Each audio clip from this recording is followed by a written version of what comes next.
तो इस लेक्चर में हम लोग वैलिडेशन कंट्रोल्स देखते हैं और साथ में फ़ाइल अपलोड देखेंगे। तो सबसे पहले मेरा जो पुराना एप्लीकेशन था वो मैंने ओपन कर लिया। इसमें एक मैंने फॉर्म डिज़ाइन किया है, लाइक इस तरह से एक फॉर्म नया ऐड करता हूँ मैं।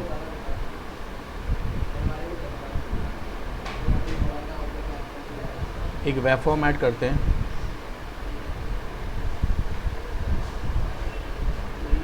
वैलिडेशन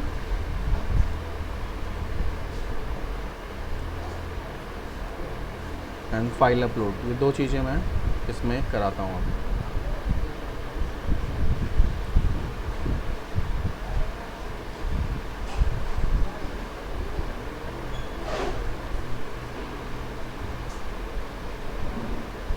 फॉर्म मैंने कॉपी किया था, इसे पेस्ट कर दिया है। मुझे इतने सारे बटन्स की ज़रूरत नहीं है, मुझे सिर्फ सबमिट चाहिए यहाँ पे।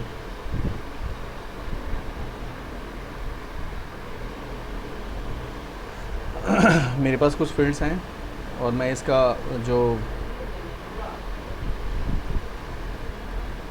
जनरेटेड कोड है उसको यहाँ से डिलीट कर रहा हूँ, बिकॉज इसके बिना फिर एरर आएगा। मेरे पास एक ईमेल आईडी है, पासवर्ड है, और पासवर्ड के बाद मैं चाहता हूँ री पासवर्ड भी हो, तो मैं एक और रो यहाँ पे ले रहा हूँ। री पासवर्ड यूज़र एंटर करेगा। री पासवर्ड के लिए उसे एक टेक्स्ट बॉक्स चाहिए। प्रॉपर्टीज़ में इसका मैं आईडी चेंज करता हूँ, री PWD पासवर्ड। उसका नेम चाहिए मुझे, ठीक है, name is a mandatory part, mobile number is a mandatory, और मुझे उसका ईमेल आईडी को मैं यहाँ पे फॉर्मेट कर लूँगा, चेक कर लूँगा। रिक्वायर्ड वैलिडेटर भी मैं यहाँ चेक कर लूँगा और ऑल फील्ड्स को भी चेक कर लूँगा। तो इसके भी यहाँ पे अगर मैं इसे करता हूँ, परफॉर्म करता हूँ, तो यहाँ पे मेरे पास दो चीज़ें। अगर मैं यूज़र सबमिट पे क्लिक करता है तो सबमिट क्या करेगा, सबसे पहले जो रिक्वायर्ड जो ऑब्जेक्ट्स हैं उनको चेक करेगा कि क्या इसमें से कोई वैल्यू अगर ब्लैंक है तो वो पास नहीं करेगा। उसके लिए मुझे क्या करना होता है, सर्वर साइड पे जाके मैंने इफ एल्स की जो कोडिंग करी थी लास्ट टाइम पे, उसके थ्रू वैलिडेट किया था। आज मैं आपको बता रहा हूँ टूल्स के अंदर में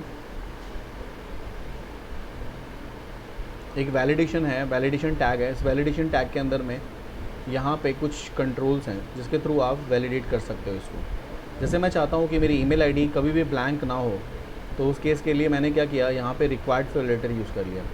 this one is a required validator. इसके आप प्लेस करोगे, यहाँ पे प्लेस करने के बाद कर्सर का पॉइंटर यहाँ प्लेस करोगे और यहाँ पे डबल क्लिक करोगे तो यहाँ पे आपके पास आएगा रिक्वायर्ड वैलिडेटर। जो मैं चाहता हूँ कि इसका जो 4 कलर है वो रेड में आ जाए अलर्ट के लिए, and it should be bold. इस तरह से बोल्ड कर दिया मैंने। उसके बाद मैं चाहता हूँ ये रिक्वायर्ड वैलिडेटर मैंने किसके लिए लिया है, इस टेक्स्ट बॉक्स के लिए लिया है जिसका नाम क्या है, TXT ईमेल आईडी। अगर इसमें TXT ईमेल आईडी में अगर कोई भी वैल्यू नहीं आती होती है, जब यूज़र इसमें क्लिक करता है सबमिट बटन पे, तो यहाँ पे एक मैसेज शो करे कि प्लीज़ एंटर ईमेल आईडी। तो उसके लिए क्या करेंगे, इस कंट्रोल को जो रिक्वायर्ड वैलिडेटर है ये कंट्रोल है, इस कंट्रोल को मुझे क्या करना होगा, इस कंट्रोल को मुझे इसके साथ असाइन करना होगा, इस टेक्स्ट बॉक्स के साथ। तो मुझे क्या करना है, इस पर मैं राइट क्लिक करूँगा, इसकी प्रॉपर्टी में जाऊँगा, वहाँ पे मेरे पास एक ऑप्शन आएगा कंट्रोल टू वैलिडेट। ये कह रहा है कि किस कंट्रोल से मैं इस कंट्रोल को किस कंट्रोल के साथ वैलिडेट करूँ, जो इनपुट कंट्रोल है। तो वहाँ पे मुझे टेक्स्ट बॉक्स को सिलेक्ट करना है जिसके अंदर में उसके ईमेल आईडी जा रही है, तो उसका नाम है TXT ईमेल आईडी। ये वो एरर मैसेज है, वो शो होगा यहाँ पे जब यूज़र यहाँ पर कुछ लाइक वो एंटर नहीं करता है। तो दो चीज़ें हो सकती हैं, या तो आप चाहो तो आप स्टार कर सकते हो, मैंडेटरी के लिए देखा होगा आपने स्टार आ जाता है, या आप चाहते हो कि वो ना आके यहाँ पे आए, लिखा हुआ है कि प्लीज़ एंटर ईमेल आईडी, तो आप यहाँ पे वो भी कर सकते हो। ठीक है, तो मैंने स्टार कर दिया मैंडेटरी के लिए। अब पासवर्ड है, पासवर्ड शुड भी मैंडेटरी, पासवर्ड भी मैंडेटरी है, तो उसके लिए भी हमें एक रिक्वायर्ड वैलिडेटर की ज़रूरत पड़ेगी। मैं इसे सीन कॉपी कर रहा हूँ, कॉपी करके मैंने पेस्ट कर दिया, और इसको फिर मैंने किसके साथ वैलिडेट कर दिया, कंट्रोल टू वैलिडेट में TXT password, TXT password.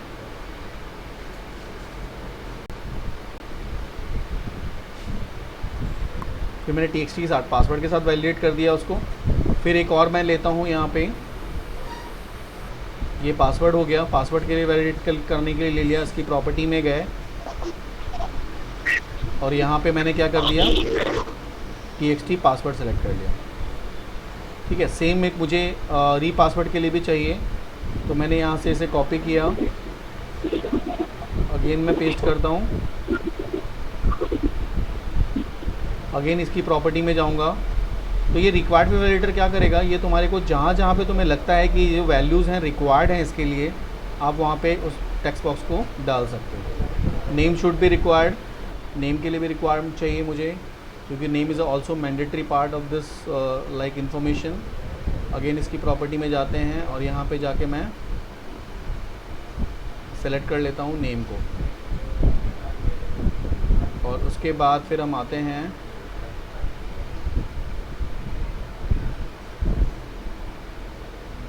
Properties पे,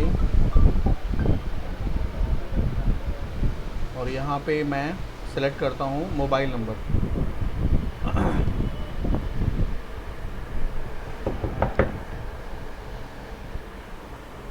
दिलीप, तो यहाँ पे मोबाइल नंबर आप सेलेक्ट कर लो, txt मोबाइल नंबर।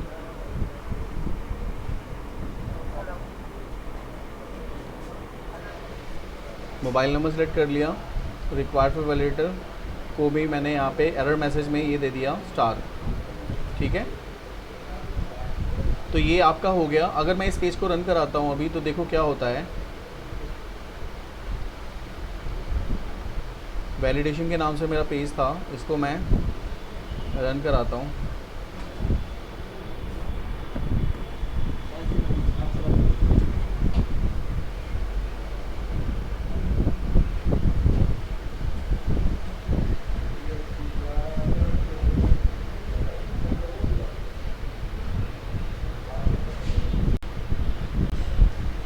तो अगर ये फील्ड्स के अंदर में वैल्यू नहीं होगी,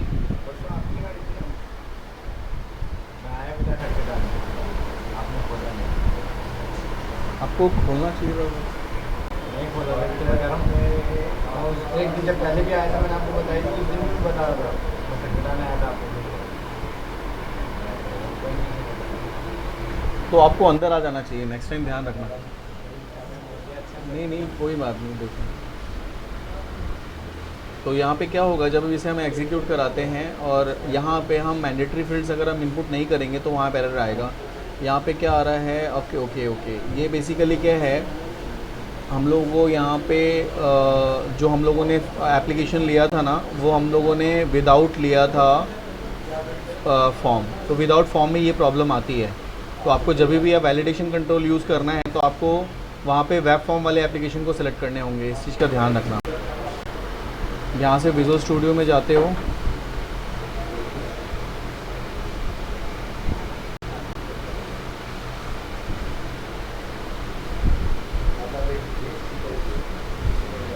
न्यू पे क्लिक करोगे,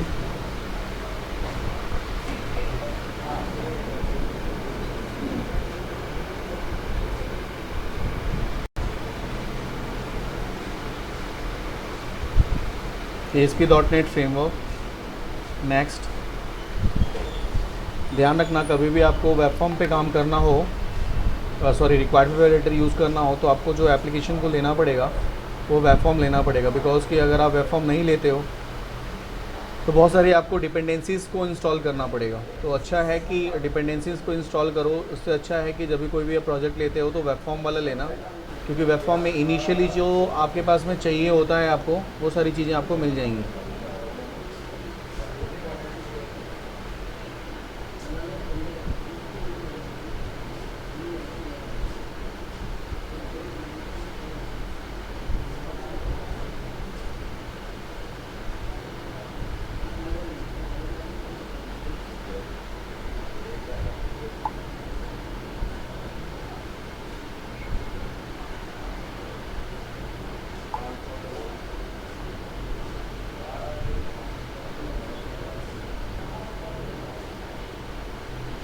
आपको स्क्रीन आ रहा है ना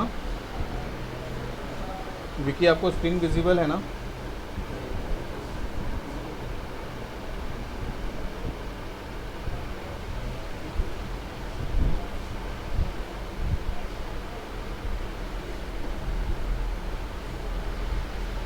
हेलो हेलो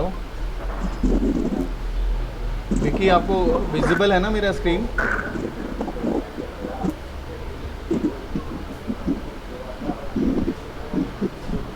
हेलो हाँ, मेरी स्क्रीन विजिबल है ना तुम्हें? हेलो स्क्रीन विजिबल है सर, लेकिन इधर नेटवर्क तो नहीं अच्छा ठीक है, मैं कंटिन्यू रख रहा हूँ फिर क्लास। हाँ, है, नेटवर्क तो नहीं है सर। अच्छा कोई बात नहीं। तो देखो यहाँ पे क्या किया मैंने, एक नया फॉर्म ले लिया। ठीक है, म्यूट कर लो, आप म्यूट कर लो अपनी साइड से। रिकॉर्डिंग हो रही है उसके थ्रू देख लेना। तो यहाँ पे देखो क्या है कि मैं एक नया फॉर्म बनाने के लिए मैंने एक नया पेज ले लिया। सपोज़ कर लो यहाँ पे मैं डिफ़ॉल्ट वाला पेज को ही मैं यूज़ कर रहा हूँ, या डिफ़ॉल्ट वाले के अलावा, क्योंकि ये मास्टर पेज के थ्रू बना हुआ है, तो मैं एक नया पेज ले लेता हूँ विदाउट मास्टर पेज का।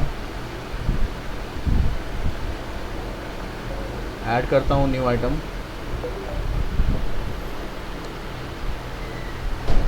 वेब फॉर्म लेता हूँ मैं। इस वेब फॉर्म का नाम मैंने ले लिया वैलिडेशन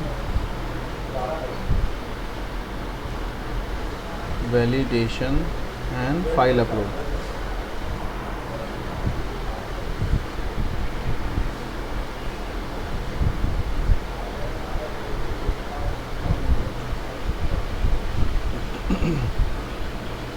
सेम मुझे डिज़ाइनिंग चाहिए थी, मैंने यहाँ से इस डिज़ाइन को कॉपी कर लिया।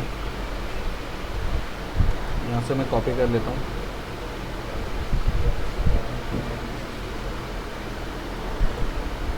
यहाँ मैंने पेस्ट कर दिया। अब मुझे क्या करना है, यहाँ पे मैंने देखो सारे ले रखा है मैंने रिक्वायर्ड वैलिडेटर, और जो भी मैंने रिक्वायर्ड वैलिडेटर लिया है उसकी प्रॉपर्टीज़ मैंने ऑलरेडी सेट की हुई है। देखो यहाँ पे ईमेल आईडी, पासवर्ड, रीपासवर्ड सबकी। अब मैं इसे यहाँ से एग्जीक्यूट कराता हूँ। तो मैंने क्या किया, जो वैलिडेशन कंट्रोल फाइल अपलोड वाले को राइट क्लिक करके सेट एज स्टार्ट पेज करते हैं और इसे रन कराते हैं।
अब देखो यहाँ पे क्या आ गया, फॉर्म आ गया। अगर मैं यहाँ पे सबमिट पे क्लिक करता हूँ, देखो क्या होगा, ये मेरा पेज आगे नहीं प्रोसेस हो रहा है। दिस इज़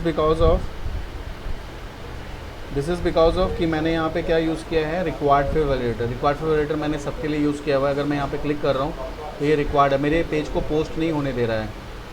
ठीक है, और जैसे ही मैं यहाँ पे कुछ भी एंटर करता हूँ, सपोज़ करो मैंने ईमेल आईडी पे कुछ एंटर कर दिया लाइक ABC, और ABC एंटर करने के बाद मैं वापस पे क्लिक करता हूँ तो देखो यहाँ उसके सामने वाला जो वैलिडेशन कंट्रोल है वो हट गया। जो वैलिडेशन मैंने लगाई थी वो हट गया। मतलब ये क्या है, दिस इज़ फ्री। मैं यहाँ पे लाइक अब ये पास हो सकता है।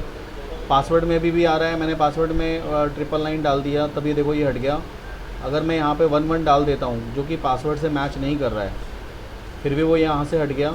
नेम में मैंने कुछ भी डाल दिया, वो ले लेगा, वो हट गया। और मैं मोबाइल नंबर में कुछ भी डाल देता हूँ तो वो एक्सेप्ट कर रहा है, ये भी हट गया।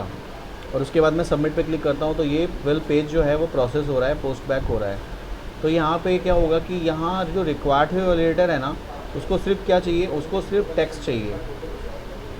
टेक्स्ट बॉक्स में उसको सिर्फ टेक्स्ट चाहिए। अगर टेक्स्ट मिल जाएगा तो वो उसकी वैलिडेशन क्राइटेरिया फुलफ़िल हो जाती है।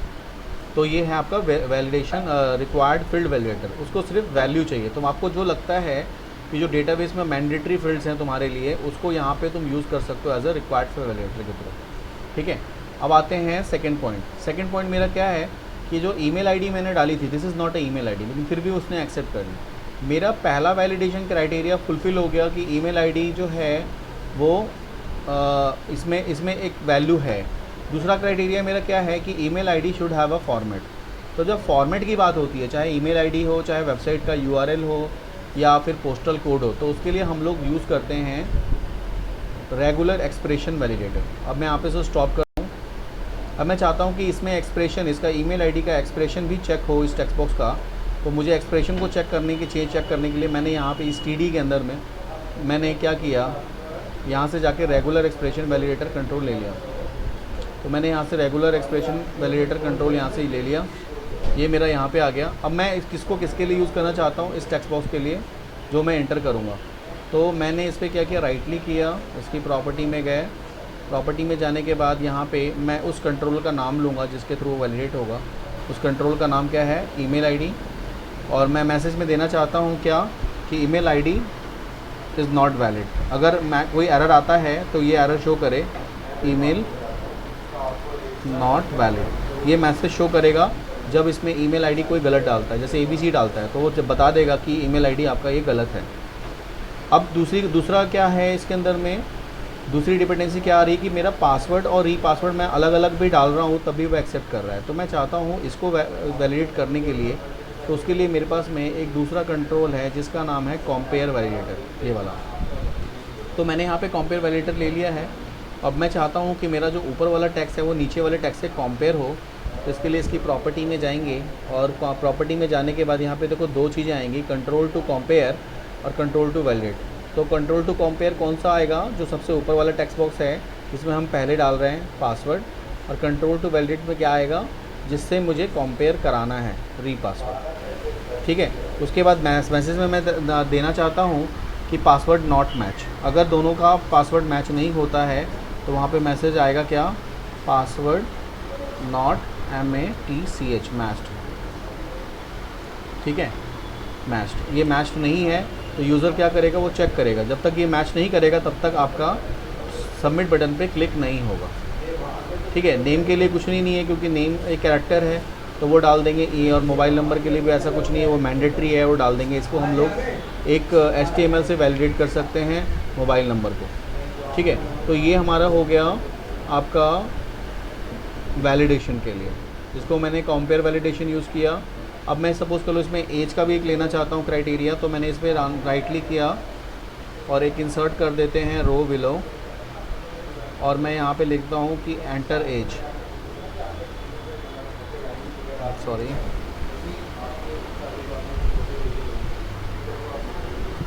Enter age. यहाँ पे यूज़र एंटर एज करेगा और एज के लिए उसको टेक्स्ट बॉक्स चाहिए।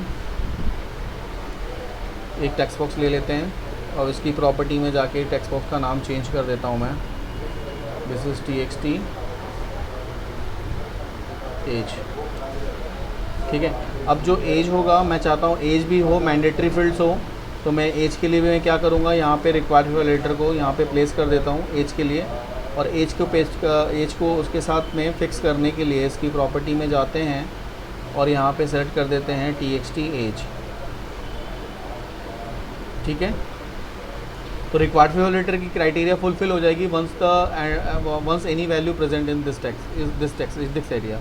अब मुझे दूसरा क्राइटेरिया फिलअप कराना है कि मैं चाहता हूँ एज जो है, कोई भी रजिस्ट्रेशन हो उसका एज 18 से प्लस होना चाहिए और 35 से नीचे होना चाहिए। तो उसके लिए मुझे क्या करना होगा, मुझे यहाँ पे एक और वैलिडेशंस यूज़ करने होंगे जिसका नाम है कस्टम वैलिडेटर।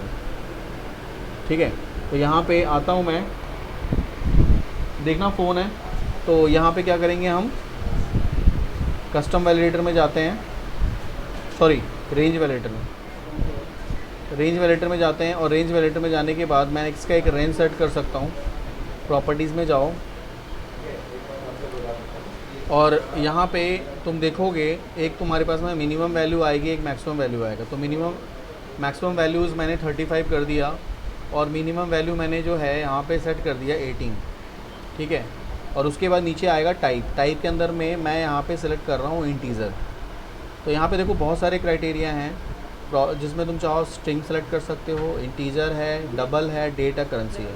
अगर सपोज़ कर लो उस टेक्स्ट बॉक्स में कैलेंडर तुम्हें चाहिए तो कैलेंडर के अकॉर्डिंगली तुम यहाँ पे डेट ले सकते हो। यहाँ पे डेट सेलेक्ट करोगे और एक स्टार्टिंग डेट और एंड डेट डालोगे कि मतलब इस एज के अंदर में अगर कैलेंडर में वो सिलेक्ट करता है तभी वो एक्सेप्ट करेगा, अदर वो नहीं करेगा। करेंसी तुम चाहते हो तो करेंसी पे भी सेट कर सकते हो। डबल मतलब कोई लाइक डेसिमल पॉइंट वैल्यूज़ को भी सेट कर सकते हो। मैं यहाँ चाहता हूँ इंटीजर वैल्यू के लिए, तो मैंने यहाँ इंटीजर सेलेक्ट कर लिया। अब देखो इस प्रोग्राम को मैं रन कराता हूँ।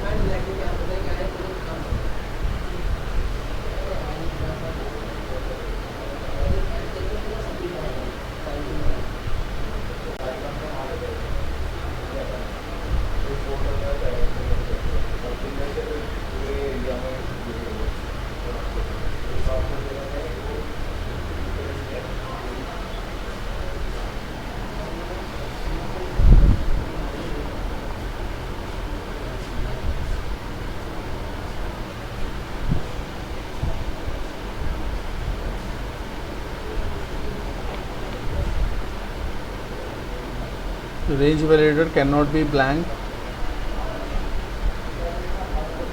Control to validate property. Range validator को मैंने वहाँ पे ब्लैंक कर दिया है। यहाँ पे रेंज वैलिडेटर के अंदर में हम लोगों ने कंट्रोल टू वैलिडेट प्रॉपर्टी को असाइन नहीं किया। देखो इस तरह का मैसेज आ सकता है आपके साथ भी। तो यहाँ मुझे असाइन करना है ना txt एज को।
तो यहाँ पे देखो मेरी सारी क्राइटेरिया फुलअप हो जाएगी। अगर मैं यहाँ पे ABC एंटर करता हूँ तो ये रॉन्ग बताएगा।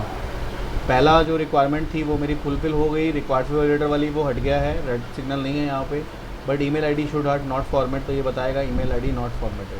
तो यहाँ इसकी जगह पे जब तक मैं @gmail या इस तरह से कुछ नहीं लिखूँगा तब तक वो नहीं लेगा। तो ईमेल आईडी ऐसा हो सकता है। तो जैसे मैं इसे लिखा, वो क्या करता है, ये एक लाइक फॉर्मेट को एक्सेप्ट करता है। जैसे ईमेल आईडी का एक फॉर्मेट होता है string @string डॉट और उसके बाद स्ट्रिंग। इस फॉर्मेट को ले लेगा तो वैलिडेट कर देगा। उसके बाद अब आ जाते हैं पासवर्ड पे। तो मैंने पासवर्ड डाला 123 और यहाँ पे मैं डालता हूँ 111। तो ये भी गलत है, तो पासवर्ड नॉट मैच का मैसेज आ गया। ये ठीक है, ओके है। अब मोबाइल नंबर है, मोबाइल नंबर को मैं क्लाइंट एंड से वैलिडेट करा सकता हूँ, ये चलो ले लेगा। और एज है, एज को मैं अगर यहाँ पे 14 एंटर करता हूँ और यहाँ पे आता हूँ तो देखो यहाँ पे तीनों जगहों पे एरर आ रहा है। जब तक ये तीनों वेरीफाई नहीं होगा तब तक ये आगे नहीं जाएगा। ठीक है। तो ईमेल नॉट वैलिड में क्या हुआ था कि ईमेल में जो हमने लगाया था उसमें हम लोगों ने वहाँ पे मैकेनिज़्म नहीं सेट किया था।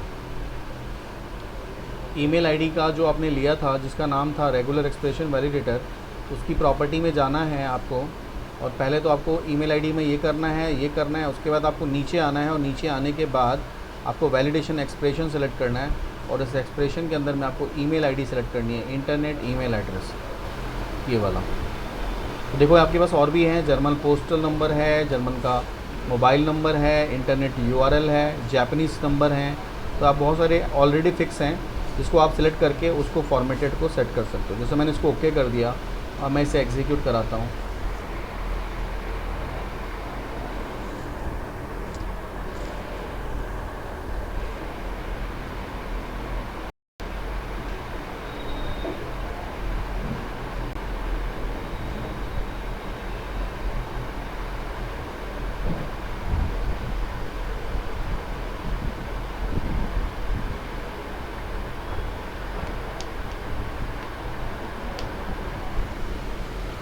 ईमेल आईडी को अगर मैं यहाँ पे ABC डालता हूँ तो ये तो रॉन्ग बताएगा। अगर मैंने abc@gmail करा या कुछ इस तरह से डाला तो वो एक्सेप्ट कर लेगा। जैसे मैंने डालते ही वो हट जाएगा, हट गया। पासवर्ड मैं डाल रहा हूँ 123, तो मुझे दूसरा वाला भी 123 लूँगा तभी वो ठीक है। अदरवाइज़ अगर मैं 123 की जगह पे कुछ और अलग ले लेता हूँ तो वो इनवैलिड हो जाएगा। पासवर्ड नॉट मैच, दोनों टेक्स्ट बॉक्स की वैल्यू मैच नहीं है। जब तक मैच नहीं होगा तब तक वो आगे नहीं जाएगा। नेम वो कुछ भी हो सकता है, मोबाइल नंबर मैंने ले लिया, ठीक है। एज में मैं अगर 14 डालता हूँ तो ये अब दिखाएगा रेंज वैलिडेटर, मतलब मैंने यहाँ पे मैसेज नहीं डाला था तो एक मुझे मैसेज भी यहाँ पे डालना पड़ेगा, अदरवाइज़ रेंज वैलिडेटर का इस तरह से मैसेज आएगा। तो आप इसको यहाँ पे एक मैसेज भी यहाँ पे पुट कर दो। जब रेंज वैलिडेटर में जाते हो, प्रॉपर्टी में जाते हो, तो यहाँ पे एक एरर मैसेज है, तो मैंने एरर मैसेज में यहाँ पे टाइप कर दिया एज बिटवीन 18 to 35। तो एक विजिबल होगा यहाँ पे यूज़र को कि एज इतना ही डालना है, इससे ज़्यादा नहीं डालना है या इससे कम नहीं डालना है, तो अपने आप को ये वैलिडेट कर सकता है। इसकी जगह पे हम चाहें तो यूज़ कर सकते हैं कैलेंडर में भी लेंगे तो वहाँ पे डेटा टाइप जो था वहाँ पे हम क्या सिलेक्ट कर लेंगे, कैलेंडर, और एक कैलेंडर का जो डेट होगा, स्पेसिफिक डेट होगा जिस रेंज में आप चाहते हो, तो मिनिमम और मैक्सिमम डेट को वहाँ पे हम सिलेक्ट कर सकते हैं। तो एज अगर आप चाहते हो, डेट ऑफ बर्थ वगैरह को जैसे हिसाब से डालना चाहते हो तो आप वहाँ पे इस तरह से सेट कर सकते हो। अब देखो यहाँ पे क्या है, सारी वैलिडेशंस हो गई हैं मेरी। अगर मैं यहाँ पे कुछ जेन्युइन ईमेल आईडी डालता हूँ वो ले लेगा, 123 सेम डालता हूँ ले लेगा, नेम आ गया, मोबाइल नंबर ठीक है। अब यहाँ पे एज मैं 14 डालता हूँ, ये नहीं लेगा, तो यहाँ पे शो कर रहा है। तो यहाँ पे क्या लेगा, ये या तो 18 लेगा, 18 हटा देता हूँ, ये ले लेगा, एक्सेप्ट कर लेगा, और ये देगा 35 तक। अगर 35 से ऊपर हम देते हैं तो 36 देते हैं, वह नहीं एक्सेप्ट करेगा, ये एक्सेप्ट करेगा सिर्फ 35 तक। और उसके बाद मैं यहाँ पे सबमिट पे क्लिक करता हूँ, ये डेटा मेरा पोस्ट हो जाएगा, ठीक है। तो ये एक तरह से वैलिडेशंस आप यूज़ कर सकते हो। इसमें एक और वैलिडेशन है, इसे स्टॉप करते हैं। एक आता है वैलिडेशन समरी, ये देखो ये वैलिडेशन समरी है। वैलिडेशन समरी क्या करता है, आपको समराइज़ करता है कि आप जितने भी आपका टेक्स्ट ऑफ वैलिडेशंस हैं जो आपको अभी अपीयर हो रहे हैं, दिख रहे हैं, तो चाहो तो आप एक एट अ ग्लांस आप पूरा देख सकते हो। मतलब जितने भी आपके जो भी इस एप्लीकेशन के अंदर जो कमी है, जो वैलिडेशन रूल्स फॉलो नहीं हुए हैं, उसके लिए हम यहाँ पे वैलिडेशन समरी यूज़ करते हैं। तो आपको इसके लिए कोई वैलिडेशन कंट्रोल्स को बाइंड करने की ज़रूरत नहीं है, सिर्फ आप समरी यहाँ पे ले लेते हो और इसे आप रन करा के देखो। तो जो एक्चुअली ये जहाँ पे यूज़ होता है, जहाँ पे आपको लगता है पेज का साइज़ बहुत बड़ा है और जो सबमिट का बटन है वो बहुत नीचे है, बिल्कुल फूटर में है, तो जब आप उस पर क्लिक करते हो तो आप देखते हो, जो फूटर पे आप क्लिक करते हो तो वो जो आपका ऑब्जेक्ट है जो ऊपर में कहीं पे एरर आ रहा है वो आपको नीचे नहीं शो करता है। तो इस वजह से आप कभी बहुत सारी चीज़ों को आप मिस कर जाते हो। तो ये जो वैलिडेशन समरी है ना, ये समराइज़ कर देगा एक जगह, कि जितने भी पेज पे जितने भी नंबर ऑफ़ वैलिडेशंस एरर हैं वो एट अ ग्लांस आपको एक जगह पे सारा शो करेगा, जिसको आप देख के ये पता कर सकते हो कि कौन से लाइन में क्या एरर है। अगर मैं यहाँ पे देखो सीधा सबमिट पे क्लिक करता हूँ तो ये देखो, ये मेरे पास जितने भी वैलिडेशंस के थे, यहाँ तो मैंने कुछ लिखा नहीं था इसीलिए उन्होंने स्टार को प्रिंट कर दिया। अगर मैं यहाँ पे कुछ डाल दूँ, जैसे कि ये मैंने ये डाल दिया और ये मैंने गलत कर दिया, और एज मैंने यहाँ पे गलत डाल दिया 14, और मैं यहाँ पे सबमिट करता हूँ, और मैं यहाँ पे ईमेल आईडी भी गलत डाल देता हूँ, जैसे कि ईमेल आईडी को मैंने सिर्फ अजीत डाल दिया, और मैं सबमिट पे क्लिक करता हूँ तो देखो ऊपर तो मैसेज आ ही रहा है मेरे पास में, नीचे भी मेरे पास में आ रहा है। क्या आ रहा है कि जो ईमेल है नॉट वैलिड है, पासवर्ड नहीं मैच नहीं है, और एज भी, यानी 3 क्राइटेरिया आपकी यहाँ पे गलत हो रही है। आपको ऊपर भी शो कर रहा है, नीचे भी शो कर रहा है। ये तो पेज का साइज़ छोटा है, इस जगह पे कोई इसका यूज़ नहीं है, लेकिन अगर जहाँ पे पेज का साइज़ काफ़ी बड़ा होगा और आपको लगता है कि आपको नीचे के साइड में सबमिट पे आप क्लिक करते हो, तो उसके बाद आपको दिखना चाहिए सारी इन्फॉर्मेशन उसी जगह पे दिखनी चाहिए जहाँ पे सबमिट है, और पेज का लेंथ काफ़ी बड़ा है, तो उस केस में आप वैलिडेशन समरी यूज़ कर सकते हो। ठीक है, तो ये हमारे हो गए वैलिडेशन कंट्रोल्स के लिए, जो हम हमारे वैलिडेशंस को वेरीफाई कराएंगे क्लाइंट एंड पे, यानी जो भी इन्फॉर्मेशन आपकी है क्लाइंट एंड पे है। इसमें एक जो है वो रह जाता है जिसका नाम है कस्टम वैलिडेटर। कस्टम वैलिडेटर को मैं आगे बताऊंगा, क्योंकि कस्टम वैलिडेटर के साथ हम जावास्क्रिप्ट वगैरह यूज़ करेंगे और उसको कस्टमाइज़ कर सकते हैं। मतलब जो वैलिडेशन आपको इस क्राइटेरिया के थ्रू नहीं मिलता है वो आप वहाँ पे अपना कस्टम कर सकते हो, बना सकते हो। तो वो जावास्क्रिप्ट के साथ में हम इसको करेंगे कस्टम वैलिडेटर को। तो ये हो गया हमारा। अब इसके साथ मैं एक चीज़ और आपको बता देता हूँ कि अगर मुझे फ़ाइल अपलोड कंट्रोल उसको यूज़ करना है तो मैं कैसे करूँगा। फ़ाइल अपलोड कंट्रोल बेसिकली क्या होता है, जब भी हम कोई इमेज प्रोडक्ट बेस्ड वेबसाइट बनाते हैं, या सपोज़ कर लो यूज़र रजिस्ट्रेशन पेज बनाना है जिसमें मैं एम्प्लॉय का इमेज भी अपलोड करना चाहता हूँ सर्वर पे, या कोई प्रोडक्ट बेस्ड है तो मैं चाहता हूँ कि उसकी जो है ना प्रोडक्ट भी उसका स्टोर हो जाए, तो उस केस में हम कैसे करेंगे। तो मैं यहाँ पे एक मॉडिफाई करके ना एक रो एंटर करता हूँ, कॉलम करते हैं, राइट। यहाँ पे राइट में एक कॉलम ले लिया मैंने। अब इस कॉलम के अंदर में मैंने इन तीनों 4 रोज़ को मैंने मर्ज कर दिया, मॉडिफाई में जाके मैंने मर्ज कर दिया। यहाँ पे मैं स्टैंडर्ड में जाके एक मैं इमेज कंट्रोल ले लेता हूँ और इमेज कंट्रोल की जो प्रॉपर्टी में जाके उसका साइज़ मैंने यहाँ पे फिक्स कर दिया, उसका हाइट और विड्थ, हाइट 150 और विड्थ भी इसका मैं 150 कर देता हूँ, ठीक है। अब मैं चाहता हूँ जैसे यूज़र सबमिट पे क्लिक करे ये जो इमेज है मेरे सर्वर पे अपलोड हो जाए, लोकल सर्वर पे अपलोड हो जाए और मेरे डेटाबेस में सेव हो जाए। तो डेटाबेस में सेव करने के लिए मुझे डेटा स्ट्रक्चर इसका पूरा बनाना पड़ेगा। तो चलो मैं उसको भी एक छोटा सा बना ही लेते हैं। सर्वर एक्सप्लोरर में जाते हैं और यहाँ पे बस मास्टर टेबल है, ऐड न्यू कनेक्शन पे क्लिक करता हूँ। मैं एक नया कनेक्शन को क्रिएट कर लेते हैं। उसके लिए मुझे एसक्यूएल सर्वर का नाम चाहिए।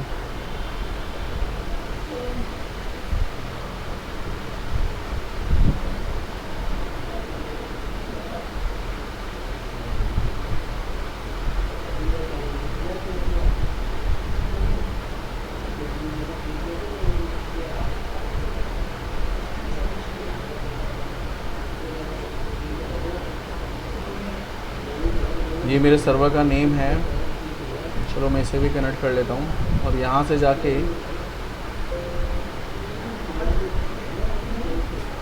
मैंने एक डेटाबेस सेलेक्ट कर लिया जिसका नाम FBDB है।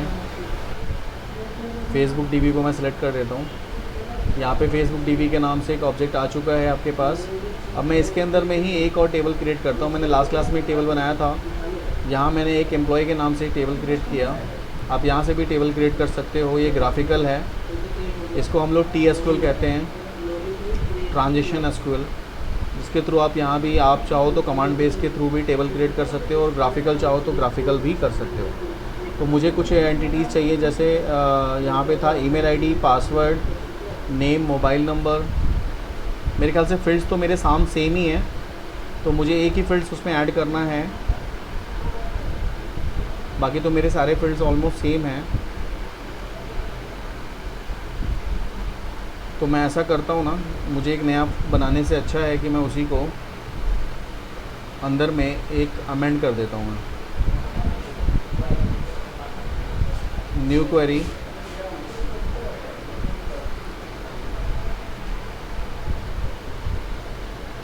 यूज़ फेसबुक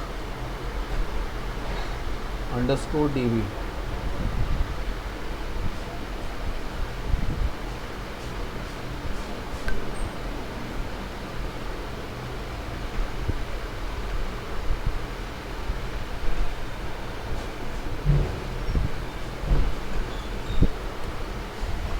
ठीक है, ये मेरा आ गया डेटाबेस।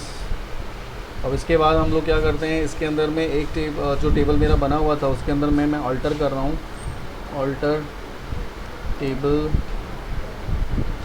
User _ registration. ठीक है, और उसके अंदर में क्या था, ऐड करेगा क्या, प्रोफाइल इमेज, PROIMG।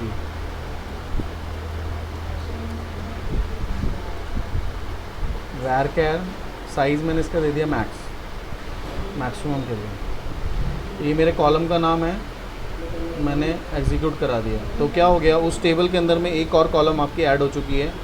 जो पहले मेरे कॉलम्स थे उसमें एक कॉलम और ऐड हो गया है, सेलेक्ट स्टार फ्रॉम यूज़र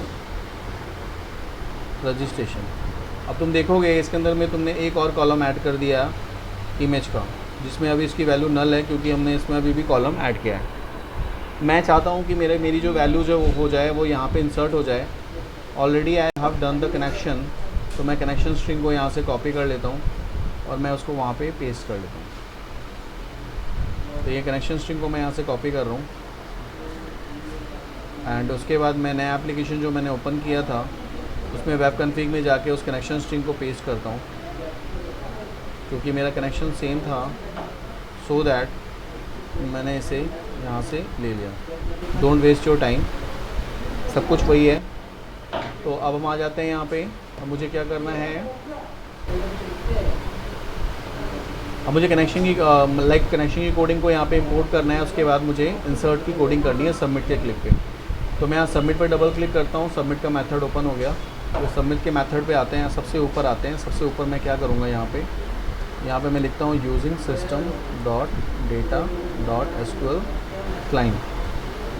उसके बाद हम लिखते हैं यूजिंग सिस्टम डॉट कन्फिग्रेशन, क्योंकि हमें कॉन्फ़िगरेशन मैनेजर के थ्रू इसको कॉल करना है। ठीक है, उसके बाद आते हैं यहाँ पे मुझे कनेक्शन स्ट्रिंग की कोडिंग करनी है। तो मैंने यहाँ पे public SQL connection con equals to new SQL connection, और उस एसक्यूएल कनेक्शन के अंदर में मैं यहाँ पे क्या करूँ, पूरा का पूरा कनेक्शन स्ट्रिंग को पास कर देता हूँ। तो configuration manager dot connection string, और कनेक्शन स्ट्रिंग का जो नाम था वो क्या था, माईकॉन था। तो डबल कोट्स में यहाँ पे दे देते हैं माईकॉन, और वापस उसके बाद हम लेते हैं डॉट कनेक्शन स्ट्रिंग। ठीक है, तो यहाँ हम लोगों ने कनेक्शन स्ट्रिंग बिल्ड कर दिया है, कनेक्शन स्ट्रिंग बिल्ड कर दिया है। अब हम आ जाते हैं उस मेथड पे सबमिट के क्लिक पे, यानी कि when ever user click on this button, मैं चाहता हूँ कि मेरे पास सर्वर में जो भी इमेज मैं ब्राउज़ करूँ वो सर्वर पे उसका एड्रेस स्टोर हो जाए, उसका पाथ स्टोर हो जाए, और यहाँ पे सर्वर में एक इमेज नाम का मैं एक फ़ोल्डर बना रहा हूँ जिसके अंदर वो इमेज जो है वो स्टोर हो जाए। तो यहाँ पे क्या करूँगा, यहाँ पे मैं ऐड करूँगा एक फ़ोल्डर को, एक मैं फ़ोल्डर ऐड कर देता हूँ। फ़ोल्डर का नाम मैं लेता हूँ profile underscore image IMG। Profile image के नाम से मैंने इमेज का एक फ़ोल्डर बना लिया। मैं चाहता हूँ जो भी इमेज यहाँ पे यूज़र ब्राउज़ करे वहाँ स्टोर हो जाए। तो ब्राउज़ करने के लिए मुझे क्या चाहिए, एक कंट्रोल चाहिए। तो मैं यहाँ पे एक और इंसर्ट करता हूँ रो बिलो, और इसका नाम लेता हूँ अपलोड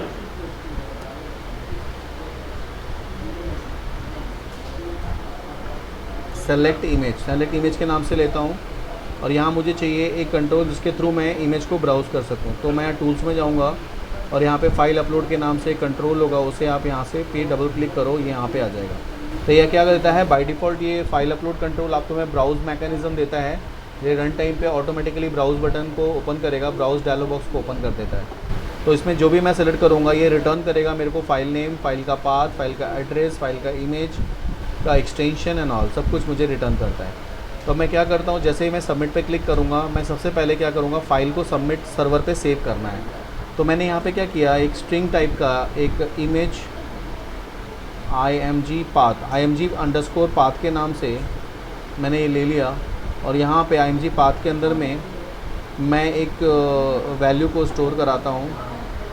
तो उसके लिए मुझे क्या करना होगा, जो सर्वर का जो मैप होता है ना यहाँ पे ये वाला, इसको हम लोग कहते हैं टिल्ड, इसको पूरे को हम लोग टिल्ड कहते हैं। तो टिल्ड मतलब क्या हो गया, तो टिल्ड के लिए मतलब टिल्ड एक बटन का साइन है, एक एक ऑपरेटर है, इस तरह से टिल्ड को बोलते हैं। टिल्ड स्लैश मतलब टिल्ड जो है ये सर्वर को डिनोट करता है, टिल्ड स्लैश, और उसके बाद टिल्ड के बाद क्या आना चाहिए, प्लस का साइन मैंने दे दिया, और उस फोल्डर का नाम, जो फोल्डर का नाम क्या है, फोल्डर का नाम है मेरा प्रोफाइल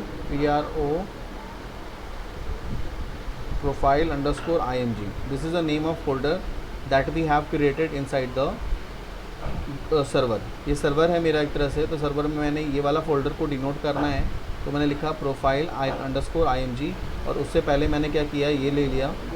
तो ये बेसिकली मैं इसको बंद करता हूँ। तो ये अगर मैं पूरे को रिटर्न करूँगा तो क्या रिटर्न करेगा, टिल्ड पूरा टिल्ड स्लैश और फाइल अपलोड। तो मतलब एक तरह से ये पाथ हो गया, इसके बाद ही तो मेरी इमेज जाके स्टोर होगी सर्वर पे, है ना। तो देखा जाए तो ये मेरा एक पूरा का पूरा पाथ हो जाता है, ठीक है, जो मेरे सर्वर का पाथ हो गया, और जो मेरी इमेज होगी वो इसके बाद जाके स्टोर होगी, ठीक है। तो ये तुम यहाँ पे कर सकते हो, या इसका दूसरा तरीका और भी है। इसके बाद मैं क्या करूँगा, फ़ाइल अपलोड के थ्रू मेरे को सर्वर पे सेव कराना है। तो मैं यहाँ पे लिखूँगा फ़ाइल अपलोड, जो नाम है उसका, जो नाम है ब्राउज़ बटन का, उसका नाम है file upload 1 dot save as. Save कहाँ पे करना है, तो सर्वर पे करना है, server dot map path, server के मैप पाथ पे करना है। और मैप पाथ की जो वैल्यूज़ है वो कौन रिटर्न कर रहा है, तो मैप का की जो वैल्यूज़ हैं वो रिटर्न कर रहा है ऊपर वाला जो मेरा IMG पाथ है, IMG_path।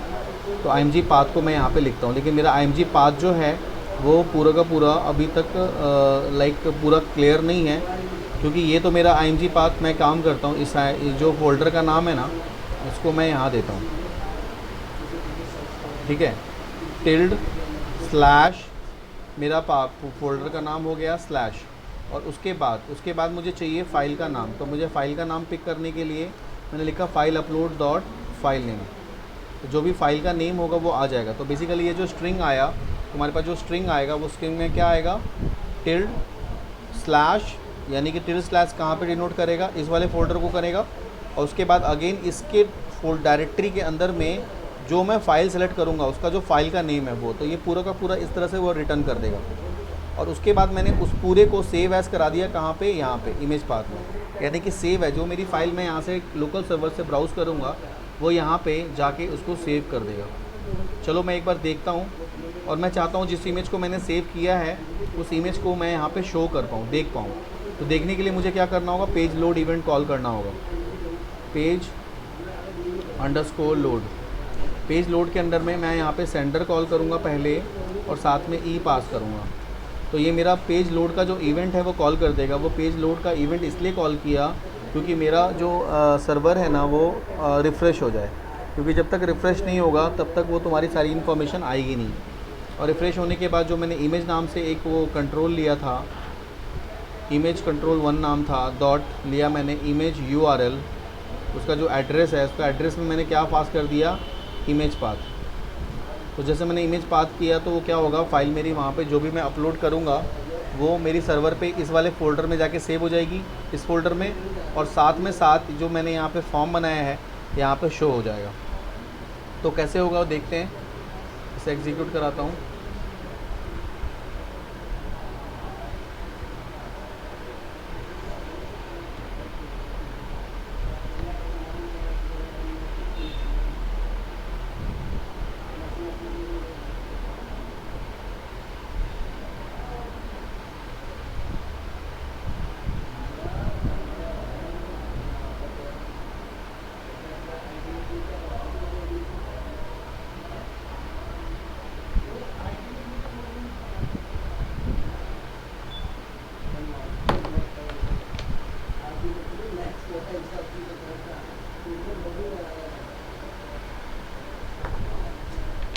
यहाँ पे क्या है, मैं सारी इन्फॉर्मेशन एक बार डाल रहा हूँ क्योंकि इसके बिना मैं वैलिडेशन मेरा परफॉर्म नहीं हो पाएगा। और एज मैंने डाल दिया 18, ठीक है। अब मैं यहाँ पे चूज़ फाइल पे क्लिक करता हूँ। यहाँ से वो कहता है मेरे को ब्राउज़ करने के लिए, I can browse any images from here.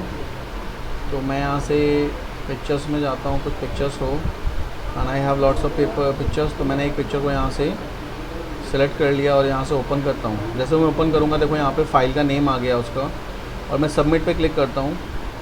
मेरी सर्वर पे सबमिट हो चुकी है और मेरा देखो ये इमेज यहाँ पे जो भी मैंने ब्राउज़ किया था वो यहाँ पे शो हो गया। अगर तुम देखना चाहो, अभी मेरे डेटाबेस में सेव नहीं कराया है मैंने, क्योंकि सबमिट की मैंने इंसर्ट की कोडिंग अभी नहीं लिखी है। मैंने इसे यहाँ पे सर्वर पे अपलोड करा दिया है। अगर तुम यहाँ पे राइट क्लिक करके देखो, राइट क्लिक करके यहाँ पे व्यू करो, ओपन फोल्डर इन एक्सप्लोरर, तो तुम्हें जो इमेज तुमने यहाँ पे अपलोड किया था वो देखो आ गई।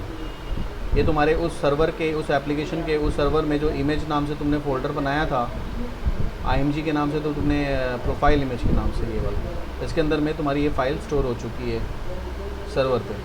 जो मेरी यहाँ पे स्टोर हुई है, मैं चाहता हूँ उसका एड्रेस जो है वो डेटाबेस में स्टोर हो जाए। तो डेटाबेस में स्टोर करने के लिए वैसे ही मुझे इंसर्ट की कोडिंग लिखनी पड़ेगी।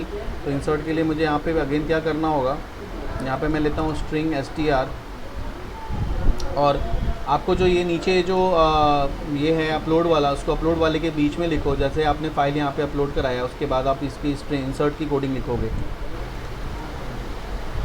इंसर्ट लॉजिक यहाँ लिखोगे, ठीक है।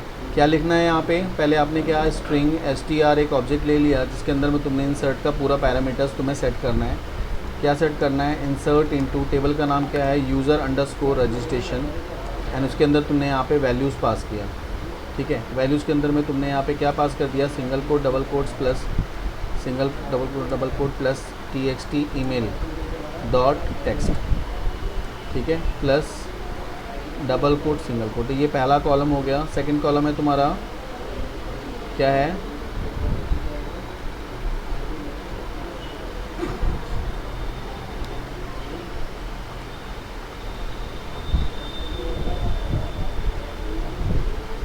Single quote double quotes plus txt name.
Name के बाद क्या था,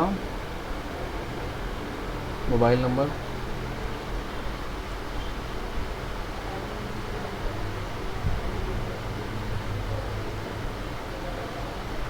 उसके बाद मुझे क्या करना है, जो इमेज का जो मैंने पाथ नाम से जो ऑब्जेक्ट बनाया था, मैं डायरेक्टली उस पाथ को स्टोर करा रहा हूँ, क्योंकि मुझे सर्वर पे क्या चाहिए, सर्वर का पाथ चाहिए।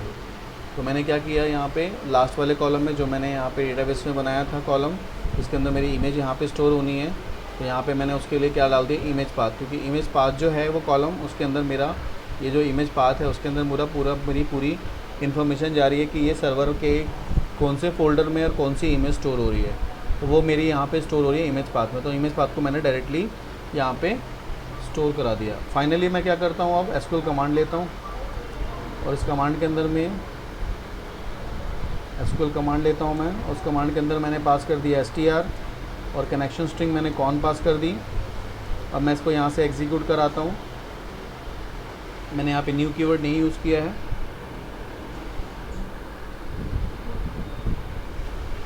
बोलो भी सर, उसमें क्लास में मीटिंग में, तो यहाँ पे आ गए। एक मिनट, यहाँ पे हो गया तुम्हारा, हेलो,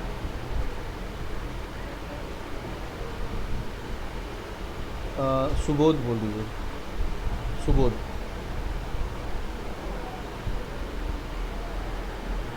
ठीक है ना। तो यहाँ पे क्या आएगा, execute non query. Execute non query पे आप क्लिक कर लो, क्योंकि हमारा डीएमएल स्टेटमेंट है इसलिए एग्जीक्यूट नॉन क्वेरी आएगा। Before this I have to make open the connection, तो कॉन डॉट ओपन, या फिर मैंने आपको जो कनेक्शन का इफ़ वाला प्रॉपर्टी लिखवाया था वो लिख के यहाँ पे करोगे। और फाइनली इसके बाद कॉन को हम क्लोज़ कर देते हैं। क्लोज़ करने के बाद मुझे यहाँ पे नीचे क्या करना है, वही जो चीज़ मैंने की थी, पेज को लोड कराना है और इमेज को दिखाना है। तो जो भी आप सर्वर पे इमेज को अपलोड करोगे वही सेम इमेज आपका यहाँ पे सर्वर के साथ में यहाँ पे शो कर जाएगा। तो this is a method through which you can upload the image on server. Server पे इमेज को भी अपलोड कर सकते हो और उसको ब्राउज़ कर सकते हो। देखो इसको एक बार हम टेस्ट करके देखते हैं। यहाँ से मैं दोबारा इसे रन कराता हूँ।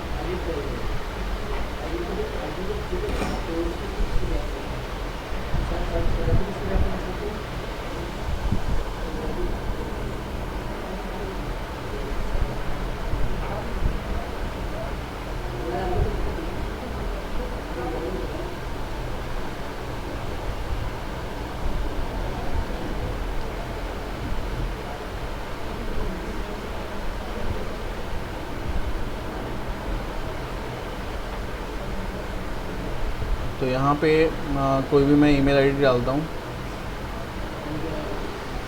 Password, as.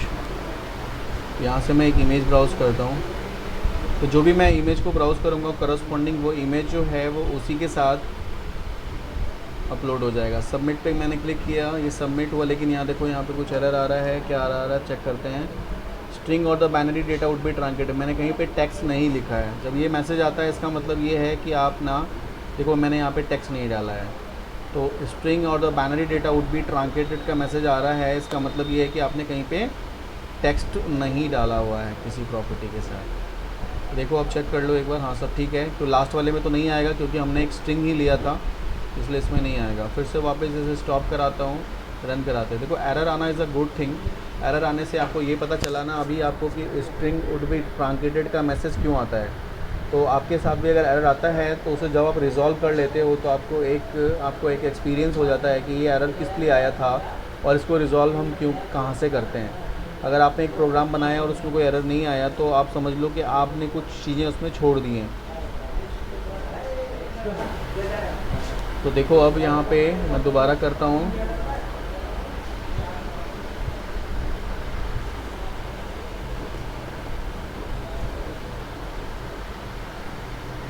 यहाँ से पे मैं कोई इन्फॉर्मेशन डालता हूँ, लाइक ये डाल दिया मैंने, पासवर्ड मैंने डाला, ये डाला, नेम मैंने यहाँ पे डाल दिया और एज मैंने यहाँ पे डाल दिया 19। यहाँ पे फाइल को चूज़ कर रहा हूँ और यहाँ से मैंने ये इमेज सेलेक्ट करी और सबमिट पे क्लिक करता हूँ। अभी भी आ रहा है स्ट्रिंग और the binary data would be truncated. कोई और एक इन्फॉर्मेशन है जो मैं छोड़ रहा हूँ। इंसर्ट इनटू यूज़र वैलिडेशन, यहाँ तो टेक्स्ट लिया था, उसके बाद नेम था, उसके बाद पासवर्ड है, उसके बाद ओहो पासवर्ड के बाद क्या था, नेम यहाँ पे दो बार आ रहा है, कैसे आ रहा है। फिर मोबाइल नंबर आ रहा है, पहले नेम था, पासवर्ड है, पासवर्ड के बाद चेक कर लेते हैं। मेरे पास ईमेल आईडी है, पासवर्ड है, नेम है। सबसे पहले ईमेल आईडी है, फिर पासवर्ड है, यानी कि यहाँ पे आएगा क्या, TXT PWD। Email ID, password के बाद क्या है, नेम है, नेम के बाद क्या है चेक करते हैं। नेम के बाद मोबाइल नंबर है, फिर इमेज है। नेम के बाद मोबाइल नंबर है और मोबाइल नंबर के बाद सीधा मेरा इमेज है, उसके पहले मेरा कोई भी और ऑब्जेक्ट नहीं है। तो मैंने यहाँ पे एक्स्ट्रा लगा हुआ है, ये इसी वजह से ये एरर आ रहा था आपका। तो मैं यहाँ से क्या करूँ, इस वाले टैग को हटा देता हूँ। इस वाले टैग को मैं यहाँ से रिमूव कर रहा हूँ। तो यहाँ पे क्या आएगा, सिंगल कोट, डबल कोट्स। अच्छा वो तो मैंने डाल ही रखा है ना, ठीक है ना।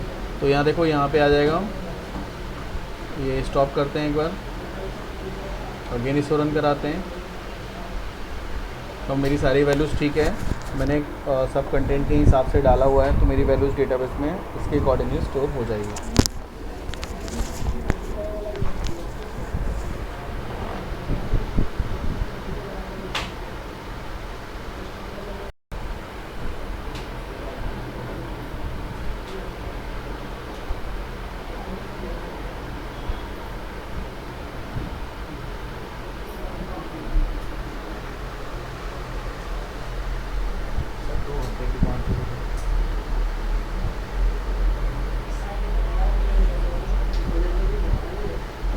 तो यहाँ पे क्या करोगे, यहाँ पे तुम यहाँ पे क्लिक करोगे, यहाँ से तुम कोई भी ईमेल आईडी को सिलेक्ट करते हो, जैसे ये किया और यहाँ से तुमने वैल्यू डाली, ठीक है। यहाँ से नेम डाला कुछ भी और एज डाला तुमने। अब यहाँ पे इमेज को मैं ब्राउज़ करता हूँ,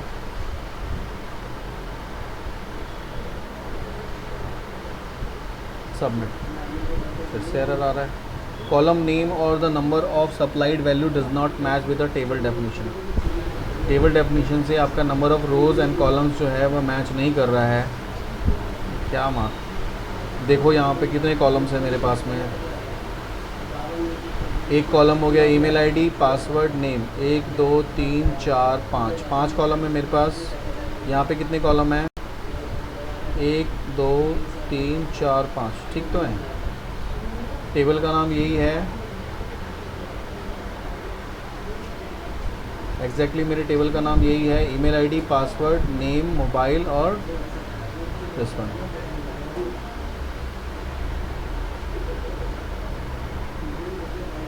insert into user registration is the name of table ना, या user registration is the name of table and which have I have like email ID,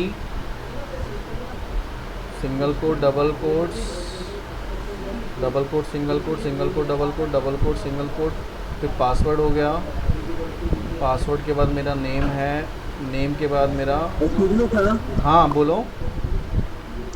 sir name के बाद ना पामा दिख रहा है।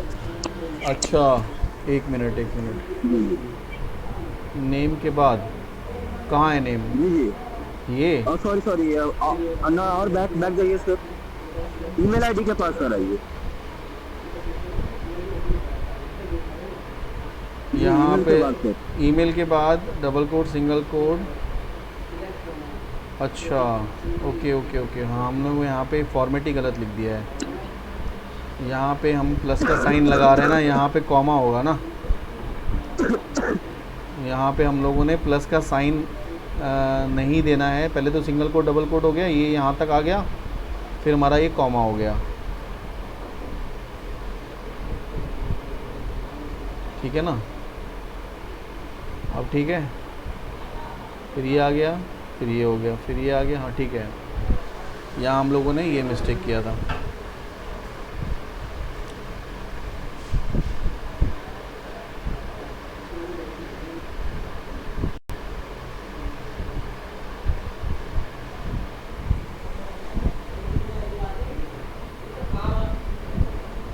कहीं ना कहीं हम भी कोई छोटा मोटा मिस्टेक कर देते हैं और उसकी वजह से काम नहीं होता है। हमें लगता है कभी कभी आदमी कभी लगता है कि हाँ बहुत ज़्यादा काम कर रहे हो आप, और आपको लगता है कि हाँ मैंने सब कुछ सही लिखा है, बट हम ही कहीं ना कहीं हम ही गलत होते हैं। सिस्टम को तो क्या है, सिस्टम को तो वही रिटर्न करना है, करेगा जो हम लिख रहे हैं।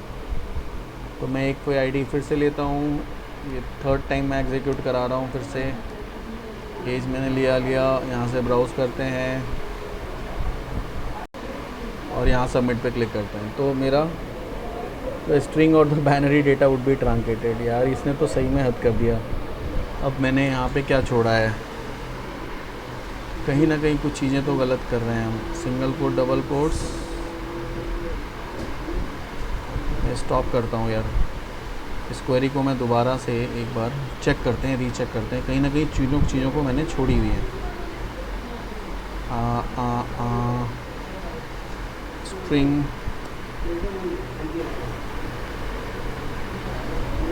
str1 ले लेता हूँ मैं, फिर से मैं लिखता हूँ insert into user underscore registration and उसके अंदर में values, bracket open close, single quote double quotes plus txt email ID dot text plus double quote single quote. ठीक है, ये आपका एक कॉलम हो गया, इसे मैं यहाँ से कॉपी कर रहा हूँ। ठीक है, इसे आप यहाँ से हटाओ, फिर comma control we, comma control we, 3 column हो गए। कितने 4 कॉलम थे, कॉमा कंट्रोल वी, 5 कॉलम थे, कॉमा कंट्रोल वी। लास्ट वाले कॉलम में मैं दे देता हूँ इमेज का path, img underscore path.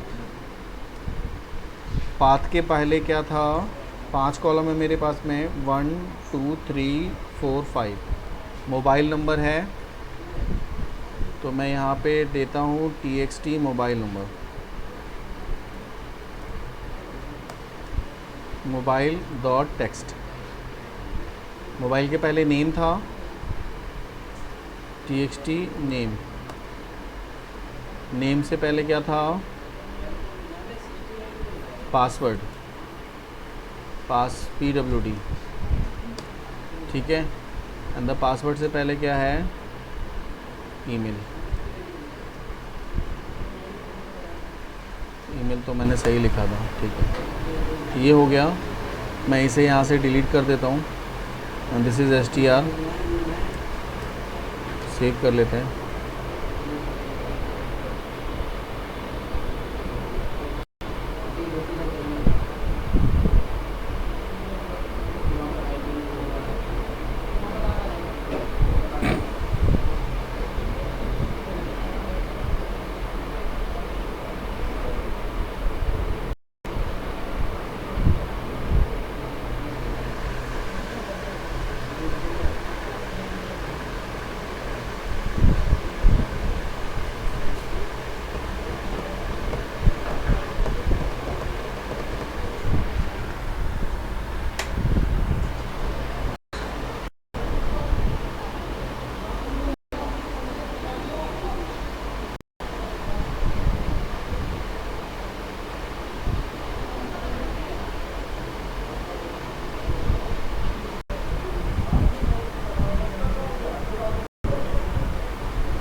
Submit का काम तो मेरा हो रहा था, सारे इमेजेस को उसने सबमिट करा दिए हैं सर्वर पे।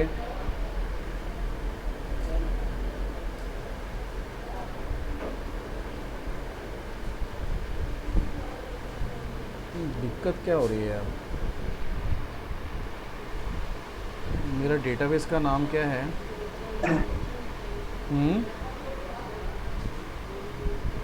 सर बोलिए। डाटा के टाइप से भी डाटा के टाइप से भी एरर आता है सर ऐसा? किस पे? डेटा टाइप पे तो एरर आता है, but data type actually string type में पास कर रहे हैं ना हम लोग। जो सारी मेरी वैल्यूज़ हैं वैर कैर हैं। जी वैर कैर मतलब वेरिएबल और कैरेक्टर हो गया। तो वेरिएबल कैरेक्टर तो हम सारे में पास कर रहे हैं, तो ऐसे में कोई एरर नहीं आता है। ये जो आ रहा है वो कुछ और ही आ रहा है सिंटैक्स में। फेसबुक के नाम से है, डेटाबेस को मैं चेक करता हूँ एक बार। और फेसबुक के नाम से ये है, ये तो वही है फेसबुक के नाम से, ये और कोई डेटाबेस तो है नहीं इसमें। सर्वर का नाम तो यही है ना, एक बार चेक कर लेते हैं। एक मिनट रुक जाओ। कनेक्ट, ये मेरे सर्वर का नाम है और इसके अंदर मेरा फेसबुक है। इसके अंदर में हम लोगों ने टेबल बनाया है user registration and it has column 1 2 3 4 5। Database पे आओ।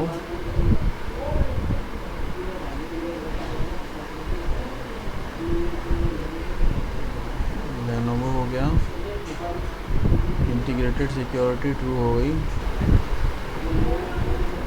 ये सब कुछ ओके है। माइकॉन ठीक है, वैलिडेशन में यहाँ पे भी ठीक है।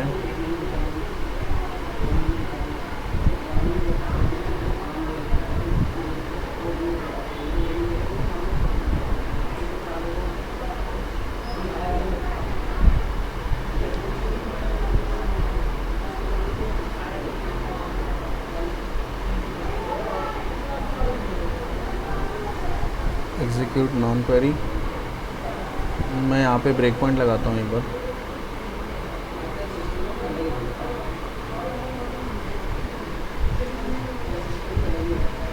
टेबल का नाम भी यही है, यूज़र रजिस्ट्रेशन।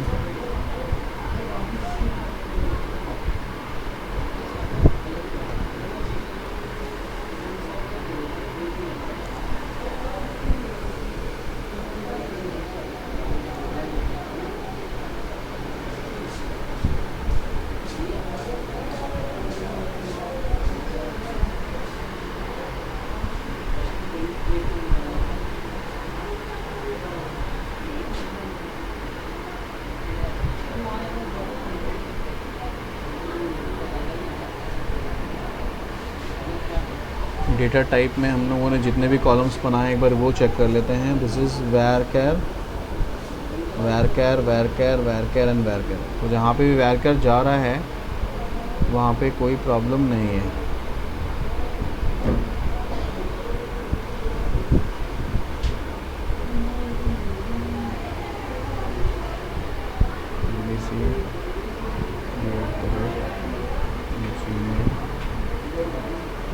gmail.com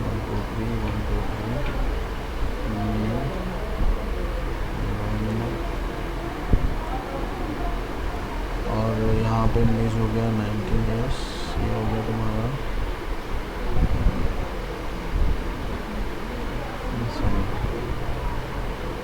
सबसे पहले यहाँ गया, उसने ये बनाया, उसने रिटर्न कर दिया, ठीक है। और उसके बाद वो यहाँ पे आया, तो यहाँ पे मेरे पास में सारे कमांड में जो मेरे पास जो वैल्यूज़ आई हैं वो एक स्टैटिक वैल्यूज़ आई हैं नॉन मेंबर्स में, जी सारी वैल्यूज़ आ गई। मैग्नेटाइप ये हो गया, ठीक है। यहाँ पे SSD जा रहा है, ठीक है। उसके बाद फिर मैंने रन कराया, कनेक्शन ओपन हुआ, एग्जीक्यूट के पास जाएगा और जाने के बाद CMD की वैल्यू को, अब देखो ये एरे में सारी वैल्यूज़ आ रही हैं, abcd@gmail.com 1 2 3 अजीब, और मेरा ये हो गया। और उसके साथ जा रहा है क्या, सिंगल कोड, ये सारी इंफॉर्मेशन जा रही है, कोई दिक्कत नहीं है, बिल्कुल ठीक है। और उसके बाद फिर मैंने रन कराया, कनेक्शन क्लोज़ हुआ, ये भी आ गया, पेज लोड पे शो करा दिया, चल गया ये। फिर एरर कहाँ था, देखो मेरी इमेज शो हो गई। वो मैंने बताया था ना आपको कि कभी कभी क्या होता है कि वो जब हम चेंजेस करते हैं ना, तो चेंजेस को कभी कभी वो दोबारा रिफ्लेक्ट नहीं करता। अब देखो यहाँ पे abcd@gmail.com 1 2 3 अजीत, ये दिस वन, और ये मेरी प्रोफाइल जो इमेज मेरी सर्वर पे सेव हुई थी उसका एड्रेस यहाँ स्टोर हो गया। मतलब उसका एड्रेस ये स्टोर होने से ये पता चल जाएगा कि मेरी जो ये इमेज है ये इस बंदे की है, इसका नाम ये है इस इमेज का, और वो मेरी जो इमेज है वो सर्वर के उस लोकेशन पे जाके स्टोर हो चुकी है। यहाँ पे अगर मैं यहाँ पे प्रोफाइल इमेज पे जाके राइट क्लिक करके यहाँ पे व्यू करूँगा तो देखोगे तुम यहाँ पे इमेज उसकी, ये देखो बहुत सारी, क्योंकि हमने जितने अटैम्प्ट किए सब टाइम पे उन्होंने इन्फॉर्मेशन को डेटाबेस में सेव करा दिया है। यहाँ से एक बार ब्रेक पॉइंट हटा के दोबारा चेक कर लेते हैं।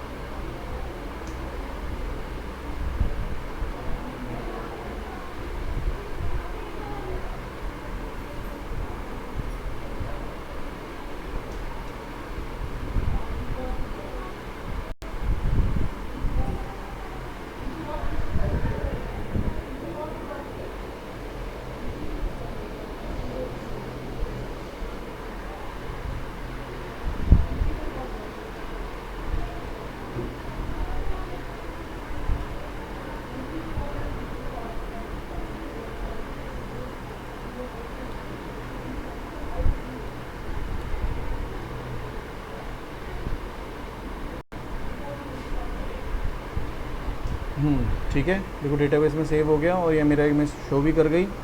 वो लास्ट टाइम में जो दिक्कत आ रही थी वो उसी वजह से आ रही थी क्योंकि अभी कोई पुराना ऑब्जेक्ट जो है ना वो डिस्ट्रॉय नहीं हुआ था, तो उसको मैंने क्या किया, उसको डिबग किया। जब डिबग किया तो वो जो पुराना ऑब्जेक्ट था ना उसके ऊपर रिप्लेस कर दिया उसने। तो ऐसी कभी कभी प्रॉब्लम आती है, तो वो सिस्टम एरर है, वो प्रोग्राम का एरर नहीं है, सिस्टम एरर है, उसको सिस्टम एरर कहते हैं। ठीक है, होप आपको समझ में आया हो, क्योंकि एक ही प्रोग्राम को मैंने कई बार रन कराया। क्लियर है विकी? तो इसको हाँ, तो आप एक बार आप इसमें एक यूज़ करके देखना। मैं इसको सर्च करना चाहता हूँ, तो ये आपका असाइनमेंट रहेगा कि मैं चाहता हूँ कि जो भी मैं यहाँ पे आईडी डालूँ उसके भी यहाँ पे मेरी इमेज वो डेटाबेस से सर्च होके यहाँ पे शो हो जाए। तो थोड़ा सा यूज़ करना अपना दिमाग, कैसे बनाएंगे इसको। मुझे इसकी जो भी मैं यहाँ पे फाइंड पे क्लिक करूँगा, सर्च की कोडिंग नॉर्मल स्टेटमेंट के थ्रू करना। ईमेल आईडी डालूँगा और यहाँ पर फाइंड पे क्लिक करूँगा तो मेरी ये इन्फॉर्मेशन आ जाए। लेकिन ये क्या ध्यान रखना, जब आप एक दूसरा बटन यहाँ पे यूज़ करते हो ना, तो यहाँ पे आपको रिक्वायर्ड व्यू वैलिडेटर हटाने पड़ेंगे, क्योंकि रिक्वायर्ड व्यू वैलिडेटर कभी भी 2 बटन्स पे काम नहीं करता है। ठीक है, फाइंड की कोडिंग करनी है। जो मैंने सबमिट किया है उसको मैं फाइंड करूँगा, सारी इन्फॉर्मेशन आए। यहाँ पे कुछ नहीं आएगा, यहाँ पे उसकी इमेज शो होनी चाहिए। हो जाएगा? हाँ हो जाएगा सर, डेफिनेटली कर लेंगे। ठीक है। तो सर रन टाइम इमेज का प्रीव्यू चेक कर सकते हैं क्या? रन टाइम इमेज का प्रीव्यू मतलब इस पर क्लिक करें तो इमेज बड़ी हो जाए? हाँ नो सर, जब आप प्रोजेक्ट को एग्जीक्यूट कर रहे हैं ना हाँ और ब्राउज कर रहे हैं तो उस टाइम इमेज नहीं दिखला रहा है इमेज कंट्रोल में। जब सेव कर रहे हैं तब दिखला रहा हाँ, है। वो तभी दिखाएगा, उस टाइम नहीं दिखाएगा। उस टाइम वो नहीं दिखाएगा क्योंकि जो तुम्हारा जो फाइल अपलोड कंट्रोल है ना, वो क्लाइंट साइड कंट्रोल है। वो सिर्फ तुम्हारे को ब्राउज़र पे जाके दिखाएगा। जब तुम उसको ब्राउज़ करोगे ना तब वो तुम्हारी इमेज को दिखाएगा, लेकिन जब तुम उसको सबमिट करोगे, जब तुम उसको पोस्ट करोगे तब तुम इमेज को देख सकते हो। क्योंकि देखो बेसिकली क्या है, तुम्हारी जो इमेज है ना वो अभी इस टाइम पे लोकल होस्ट पे सेव है। अब तुम यहाँ से ब्राउज़ करते हो तो you can view the image here only. आप यहाँ इमेज देख सकते हो, ठीक है। यहाँ से आपने इमेज को सेलेक्ट किया और इस इमेज को सेलेक्ट करने के बाद सपोज़ कर लो मैंने ये इमेज को सेलेक्ट किया, इस इमेज को सेलेक्ट किया, नहीं ये इमेज नहीं है, ये वाला सेलेक्ट किया, ओपन करता हूँ तो आप यहाँ पे ये क्लाइंट साइड व्यू, आप इस इमेज का नाम देख सकते हो। उस चीज़ को तुम यहाँ नहीं देख सकते आप जब तक उसको सबमिट नहीं करोगे, क्योंकि जो